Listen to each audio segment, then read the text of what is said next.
Kami seneng. Kenapa? Karena saya bisa efektif kemana-mana, nggak usah pakai mobil dinas, nggak usah pakai duit APBD untuk perjalanan dinas. Karena dari 1,5 miliar dipotong tinggal 100 juta setahun. Itu perjalanan dinas gubernur Jawa Barat tuh per tahun 100 juta. Mungkin jauh dibandingkan dengan Dirjen Penerimaan Keuangan. Kang Deddy Mulyadi alias KDM geruduk KPK. Ini emang agak lain ini gubernur gua ini, agak lain. Saya rasa Prabowo, para menteri, pejabat pasti terkejut melihat pidato Kang Deddy Mulyadi ini. Kang Deddy berani anggaran dinasnya untuk rakyat, 100 juta untuk rakyat.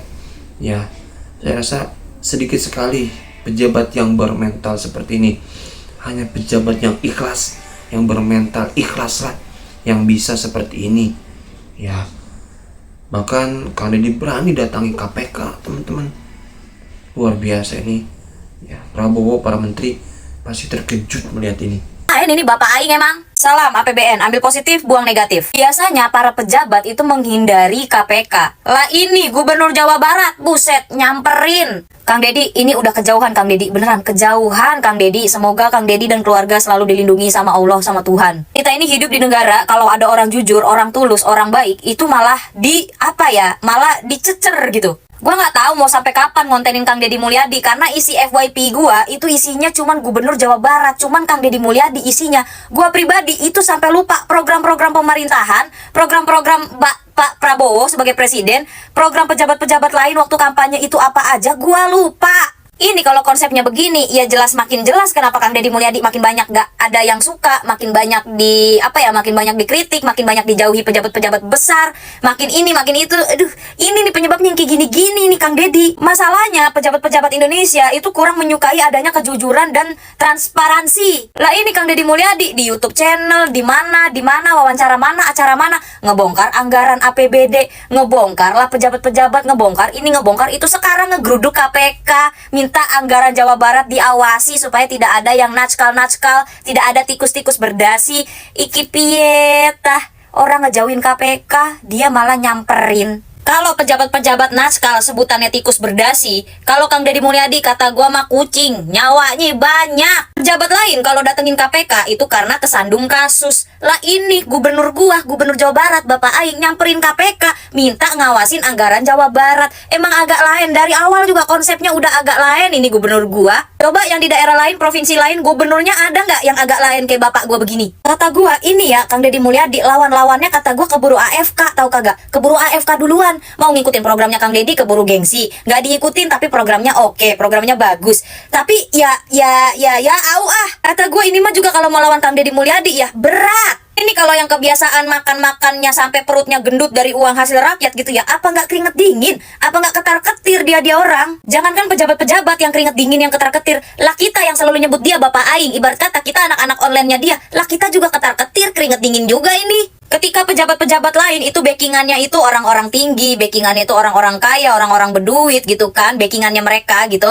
Lah bapak gue ini Gubernur Jawa Barat, backingannya Allah, mantap. Kata gue ini juga Gubernur Jawa Barat, kagak takut apa-apa, nggak takut apapun. Ibarat kata mah ya mau dilaporin tinggal laporin, dikritik tinggal dikritik, dibenci tinggal dibenci. Toh gue nggak makan dari uang lu juga, karena dia udah konten sendiri, hasil konten gue udah banyak. Gue fokus aja sama rakyat-rakyat gue, ngapain gue mikirin lu orang? Tuh gubernur gue emang agak lain konsepnya. Ada tuh gue pernah nonton tuh di YouTube-nya Kang Deddy Mulyadi, dia ngomong begitu, nggak pernah keluar negeri, nggak mau keluar negeri, ngapain? Dia juga nggak bisa bahasa Inggris. Kata gue enteng ngomongnya ya. Ketika pejabat-pejabat lain pada keluar negeri, pada mempercantik diri, dia mah kagak. Kang Deddy, saya cuma mau ngasih tahu ya, kalau hasil kerja sendiri, hasil keringat sendiri dari hasil kejujuran dan hasil kerja keras, nggak apa-apa loh Kang Deddy, sesekali menikmati hidup gitu nggak apa-apa Kang Deddy. Kalau capek istirahat ya Kang Deddy ya, istirahat Kang. Kita juga masyarakat Jawa Barat tahu kok Kang Deddy Mulyadi pasti capek ya kan, lelah kan, istirahat nggak apa-apa. Dananya walaupun dana bagi hasilnya ditunda dan dana bagi hasilnya belum dibayarkan juga 3 tahun yang lalu, kami bisa bangun jalan yang lebar-lebar.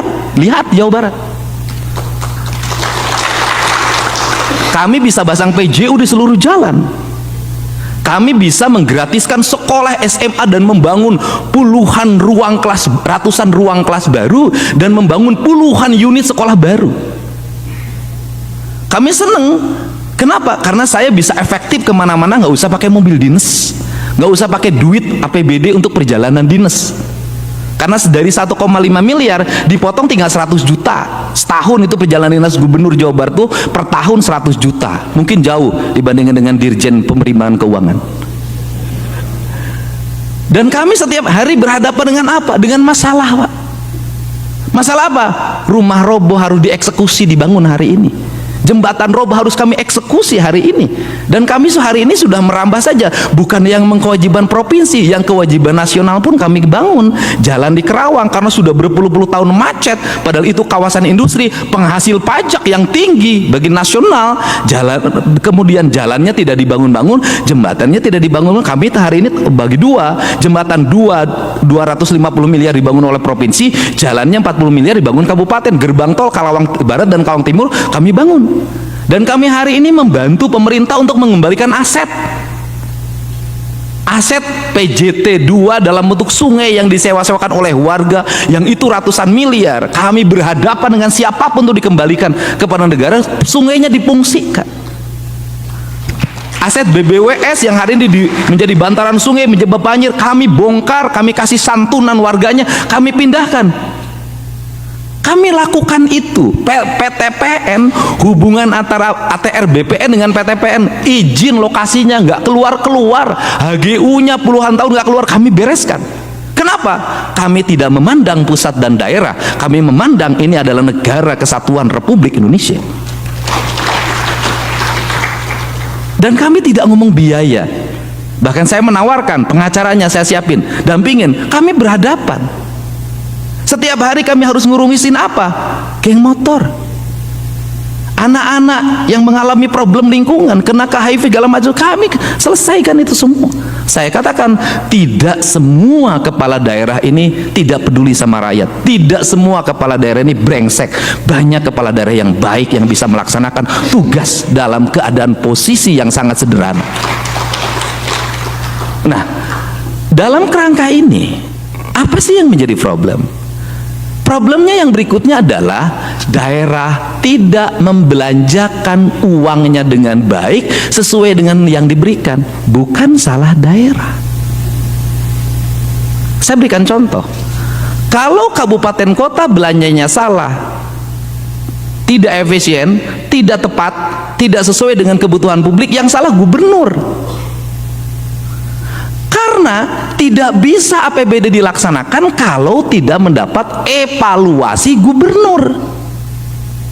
Maka gubernur punya instrumen untuk, Anda sekolah yang harus banyak belanjanya, Anda jalan yang harus banyak belanjanya, Anda adalah daerah aliran sungai banyak belanjanya, ini belanja perjalanan dinasnya kebanyakan, ini biaya seminar-seminarnya kebanyakan, ini ongkos kantornya kebanyakan, ini tunjangannya kegedean. Gubernur punya otoritas untuk itu.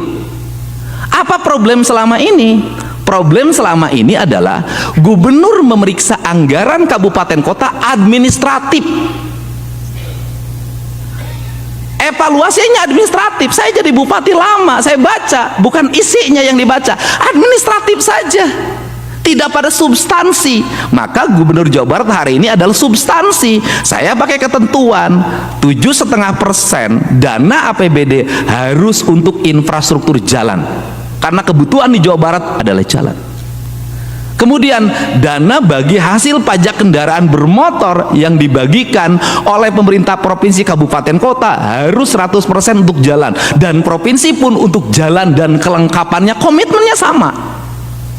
Untuk pendidikan harus mendapat alokasi prioritas, setiap kelas harus ada toiletnya, harga kelasnya harus ditingkatkan. Tahun depan Provinsi Jawa Barat berencana, karena penambangan di Jawa Barat menimbulkan bencana secara terus-menerus, ekosistemnya rusak. Saya Provinsi Jawa berencana tahun depan untuk belanja pembangunan, pasirnya harus pasir buton, bukan pasir dari Jawa Barat.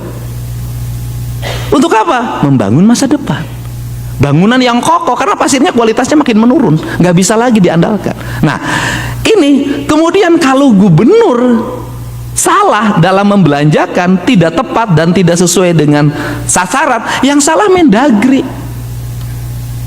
Kenapa? Kan evaluasi gubernur tuh di Mendagri.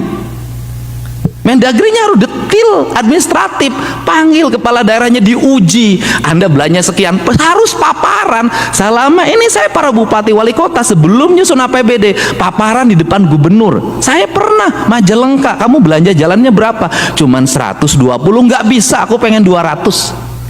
Saya sebentar Pak, ya diskusi dulu. 15 menit ketemu saya lagi, bisa Pak 175. Artinya bisa. Nah, instrumen ini harus dibangun berdasarkan apa? Bukan berdasarkan struktur kekuasaan, bukan berdasarkan struktur jabatan, tapi pendekatan emosional, di mana para gubernur nanya ke daerah, kamu masalahnya apa, di mana? Saya bisa bantu di mana? Sama juga daerah terhadap pusat. Dua-duanya membangun hubungan emosional. Kan kita ini satu keluarga. Ya kalau salah ya benerin, dijewer, kita bersedia. Ini cara membangun hubungan kerakyatan yang dipimpin oleh hikmah kebijaksanaan dalam permusyawaratan perwakilan. Inilah prinsip dasar Indonesia. Nah, untuk itu hari ini maka kita masuk ke fase Pak Mekeng. Saya sampaikan, Kota Banjar itu kemarin tuh udah cerita mau nangis sama saya. OPD-OPD-nya Pak sudah nggak ada kegiatan sama sekali. Kami itu kegiatannya cuma satu Pak, 20 miliar dari provinsi bangun jalan. Hanya itu. Gak ada plat, gak ada. Nah, ini kenapa terjadi dan kami menyadari apa? Ya sudah efisien. Kami efisien, Pak. Sudah kalau mau ditanya efisien di Jawa Barat, efisien. Sudah nggak ada lagi mau dicari pun. Di Jawa Barat ini hari ini belanja makan minum pun hilang, Pak. Nggak ada. Jadi kalau nanti bertamu di Jawa Barat, jangankan di hotel, Pak. Datang makan siang pun udah nggak ada. Kami siapkan air putih aja. Kami berkomitmen untuk negara karena kami udah digaji.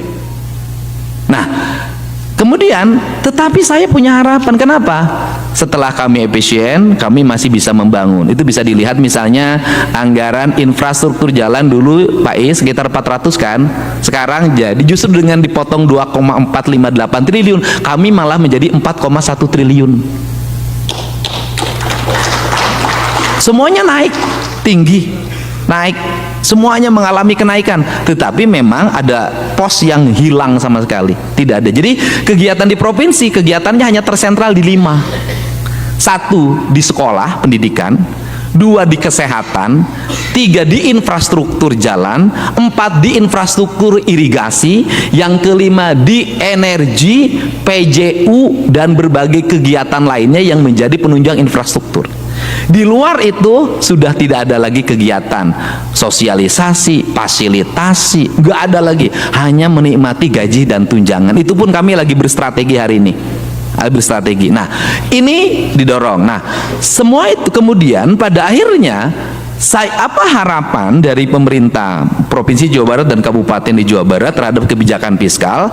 Harapan kami adalah pemerintah ini punya penilaian, Mendagri, Kementerian Keuangan itu punya audit, dan BPK punya audit. Auditnya bagaimana? Kalau yang provinsi, kabupaten, kotanya sukses, ya harus disupport. Dia sukses membangun, dia efisien, pembangunannya sangat baik, angka indeks pembangunan manusianya naik, indeks kesehatannya naik, indeks ekonominya naik. Kemudian dia menjadi penunjang terhadap pertumbuhan ekonomi nasional. Jawa Barat 5,2%. Artinya ya harus disupport. Ini adalah otonomi yang sukses. Ini didorong. Kemudian mereka yang inefisien, pemborosan anggaran, koruptif, ya itu harus dievaluasi. Dengan apa? Dikasih pendampingan untuk diarahkan agar belanja ke depan jauh lebih baik. Kalau misalnya tidak lebih baik juga, diambil saja kewenangannya oleh pemerintah pusat, dikerjakan oleh pemerintah pusat. Tidak semua daerah dibikin menjadi sama. Ini problem. Kenapa? Negeri dibangun berdasarkan sistem, bukan didasarkan pada keinginan. Alhamdulillah teman-teman, tadi kita sudah melihat ya pidato dari Gubernur Jawa Barat Kang Deddy Mulyadi yang begitu luar biasa ya. Kang Deddy marahin semua para pejabat, para menteri ya, agar kalian bener-bener ya bekerja untuk rakyat. Ketika ada tunjangan ya yang melebihi batas, apa salahnya untuk rakyat ya, gunakan untuk kemaslahatan rakyat.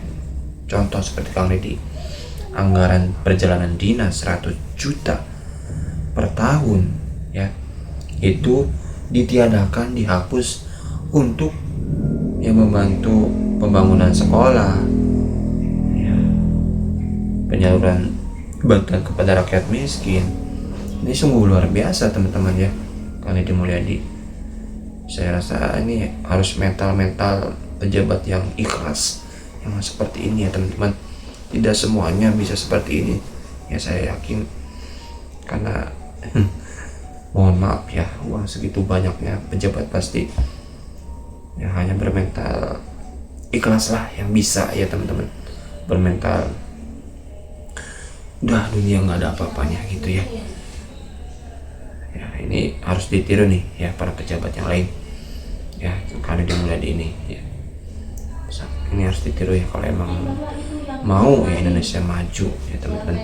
Maka tadi pun ada ya seorang warga pun bercerita bahwa gila Kang Deddy ini pejabat ngedatangin KPK loh ya, nantang KPK.